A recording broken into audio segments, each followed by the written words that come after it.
Hola, bienvenidos y bienvenidas al tema 1 del módulo 4, la violencia de género como acto victimizante. Este video busca introducir a los principales conceptos que revisaremos en este tema y que puedas profundizar en las lecturas que te proponemos para este tema. Un elemento importante para pensar qué herramientas tenemos que desarrollar en la atención con las personas que se ven enfrentadas a diferentes tipos de violencia que implican una forma de violencia de género tiene que ver con entender las características de este acto en concreto. La Ley General de Víctimas define como hecho victimizante o acto victimizante todos actos o omisiones que dañan, menoscaban o ponen en peligro los bienes jurídicos o derechos de una persona convirtiéndola en víctima. Estos pueden estar tipificados como delitos o constituir violaciones a derechos humanos. En el caso de la violencia de género, tiene estas dos características, pues está tipificada como un delito, pero también implica una violación a tratados que se ha firmado México y se ha obligado a respetar, que tienen que ver con prevenir y evitar la violencia contra las mujeres. Esta definición nos da tres elementos importantes a considerar: víctima, daño y violencia de género.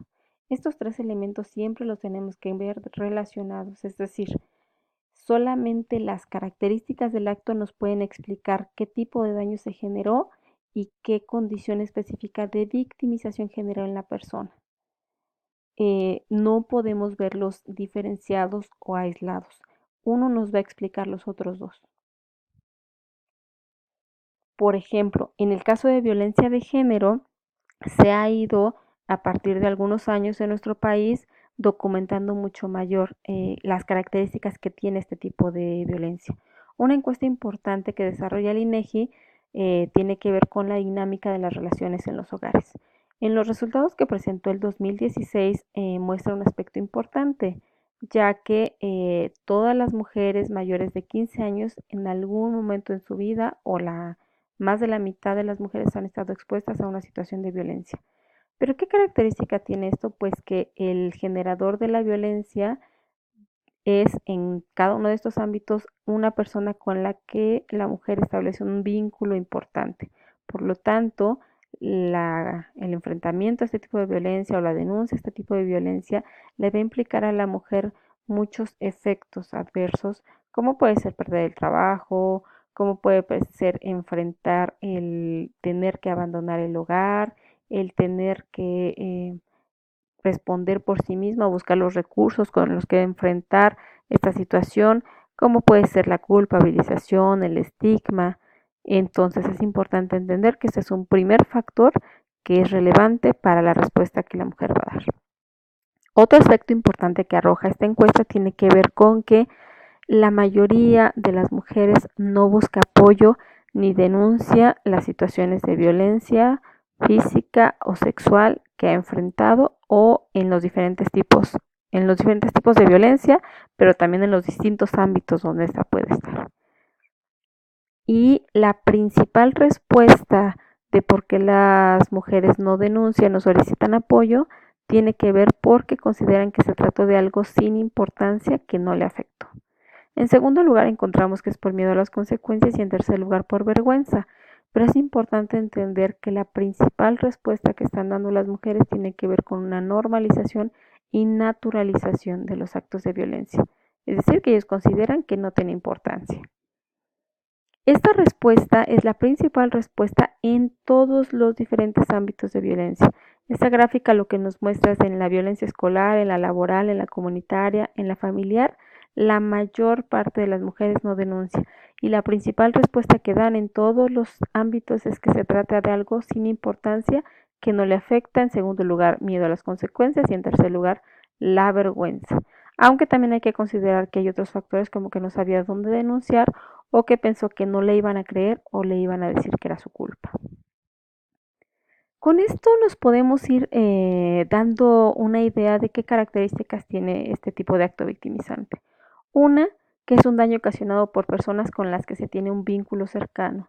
Dos, que no se configura solamente como un suceso aislado, sino que abarca una serie de comportamientos que llegan a establecer un patrón de relación.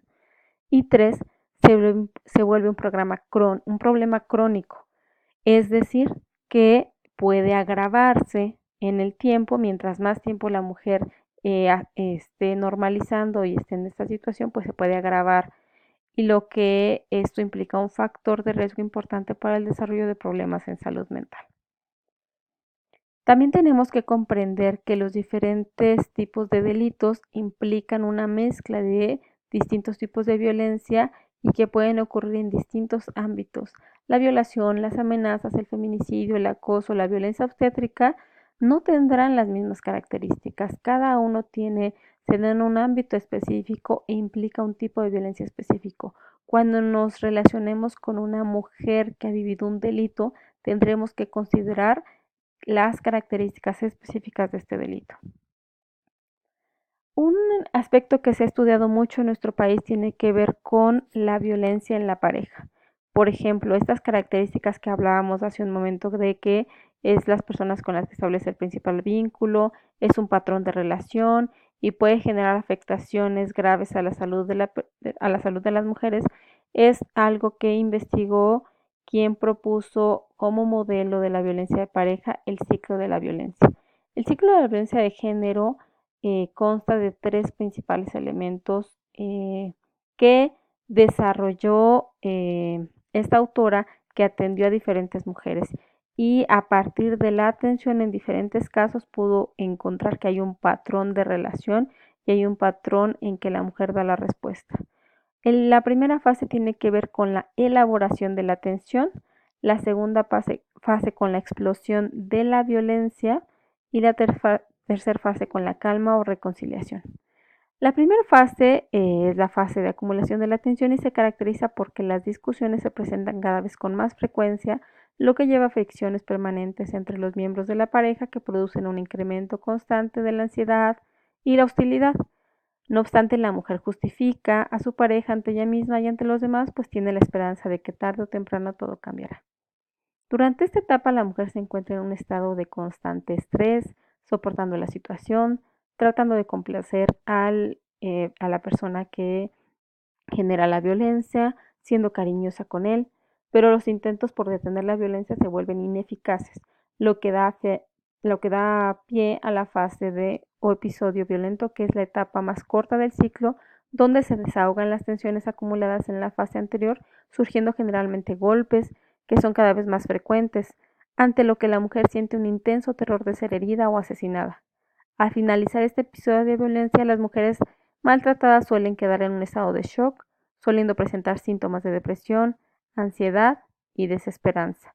Posteriormente, el hombre se disculpa por su proceder y le asegura a la mujer que no volverá a suceder este tipo de episodios, ante lo cual la mujer lo perdona, cree que todo va a cambiar y da inicio a la fase llamada luna de miel. Sin embargo, la violencia no cesa, pues posteriormente se reinicia el ciclo. Esta fase es la que psicológicamente victimiza más a las mujeres, porque va generando una confusión cognitiva. Es decir, por una parte hay una explosión de la violencia, pero por otra parte se muestra cariñoso y le da la promesa de que la situación puede cambiar. Por ejemplo, una característica importante o un modelo que propusieron en algún momento es que había determinados síntomas que podían considerarse específicamente para mujeres que han vivido una situación de violencia. Se le llamó en algún momento síndrome de la mujer maltratada y era un patrón de síntomas encontrados en las mujeres después de haber mantenido una relación íntima en la que padecieron abusos físicos, psicológicos o sexuales y en que la pareja ejerció el poder y control sobre la mujer con el fin de obligarla a satisfacer sus deseos sin tener en cuenta sus derechos o sentimientos. Es importante comprender que hay factores que hacen más vulnerable a las personas y que se relacionan con el proceso de socialización. En la mujer encontramos diferentes factores. Uno puede ser el énfasis en la vinculación, el papel de cuidadora, las diferencias de poder, la dependencia, la culpa, la desvalorización y los conflictos relacionados con el desarrollo pleno de nuestras potencialidades. La violencia se pareja así, pues se constituye como un factor que pone en riesgo la salud integral física y mental de las mujeres. Por eso en el ámbito de la salud fue donde se comenzaron a desarrollar las principales encuestas que fueron otorgando datos para conocer más de cerca qué características tiene este acto victimizante. Ya en la encuesta nacional sobre la violencia en 2003 nos hablaban de que las mujeres habían enfrentado diferentes tipos de violencia a lo largo de su vida. Podemos ver incluso aquí que, pues obviamente a mayor edad, es mayor el porcentaje de los tipos de violencia que viven las personas. Generalmente, la creencia por mucho tiempo fue que la violencia pertenecía al ámbito privado y eso estaba muy definido en nuestra sociedad. Eso llevaba a que cuando una mujer denunciaba este tipo de violencia, pues había algunas ideas que tenían las personas que decían, pues de seguro se fue con el novio, espera unos días y regresará. Si no se quiere separar es porque le gusta, vayan y platíquenlo en su casa. Es decir, nos costaba comprender que no tenía que ver solamente con una situación privada y por lo tanto las respuestas que dábamos tenían que ver con regresar el problema al ámbito privado. Sin embargo, las secuelas físicas y psicológicas de dicha práctica ponen en riesgo no solamente la integridad de la víctima, sino todos aquellos que la rodean.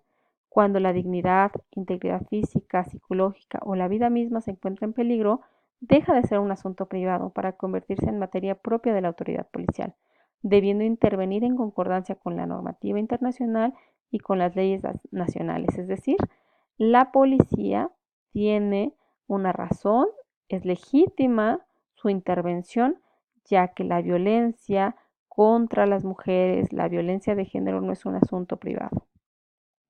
Cuando se comprende que tiene que ser un asunto de interés público, pues entonces entendemos que implica una violación a derechos humanos, que debe actuar de acuerdo a la situación y esto otorga legitimidad a la autoridad para intervenir. Sé que también, pues esto puede ir generando diferentes dudas. ¿Cómo pudo hacer eso él? ¿Cómo intervenir si ella no quiere? ¿Por qué ella lo soporta? ¿Por qué no lo deja? ¿No? Estas situaciones nos generan muchas preguntas, pues a lo largo del módulo iremos comprendiendo con mayor profundidad por qué es una situación donde es difícil una respuesta y particularmente tiene que ver con la normalización de estos actos. Te invitamos, por lo tanto, a que profundices en estos conceptos, a que los problematices en tus lecturas y que también puedas ver algunos videos que te permiten sensibilizarte sobre estas situaciones que podemos presentar todos en algún momento de nuestras vidas. Te invitamos a la lectura y los trabajaremos en las sesiones presenciales. Gracias.